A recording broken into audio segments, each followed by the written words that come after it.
আমি প্রথম তোমাকে যেদিন দেখতেছি সেদিন থেকে আমি তোমাকে পছন্দ করি। ইভেন আমি তো তোমাকে বিয়ে করার জন্য প্রস্তুত, কিন্তু তোমার বাবাই তো রাজি হচ্ছে না। এখন মিনু আন্টির সাথে যদি আমার আব্বুর কিছু একটা করতে না পারি, তাহলে আমাদের মধ্যেও কিছু হবে না। বুঝতেছো ব্যাপারটা? একটা কিছু তো করতেই হবে। এট এনি হাউ মিনু আন্টির সাথে আমার আব্বুর যদি কিছু একটা হওয়া যায়, তবে কিন্তু আমাদের বিষয়টা একদম পাকাপোক্ত হয়ে যাবে। ঈশান কেমন আছো? আরে আন্টি কেমন আছেন? আছি ভালোই, কই যাও? ও মাই গড, এই মামা ডাকে ডাকে ডাকে ডাকে। আন্টি আমি কোথায়? তুমি আমাদের বাসায় বাবা। অ্যাক্সিডেন্ট করে শকে হয়তো তুমি অজ্ঞান হয়ে গেছিলা। তুলি যা একটু জুস বানাই নিয়ে আয়। আমি যে অ্যাক্সিডেন্ট করছি এটা কি আমার আব্বু জানে? হ্যাঁ হ্যাঁ, দুলা ভাই ফোন দিছিল, সে আসতেছে তোমাকে দেখতে। আন্টি একটা আইডিয়া পাইছি। জিসান, জিসান, আমার ছেলে তোমার কি হয়েছে বাবা? আমার ছেলেটার কি হয়েছে? অ্যাক্সিডেন্ট বাবা, মারাত্মক অ্যাক্সিডেন্ট।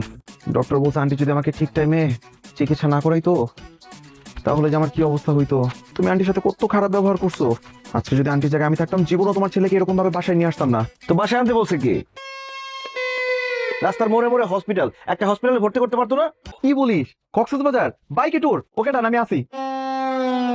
এই কোনো তোর হবে না, বলে দে তুই হসপিটালের বেডে আসিস। আমি তো ঠিকঠাকই আছি, আমার হাত পা সব চলতেছে, আমি যাবো।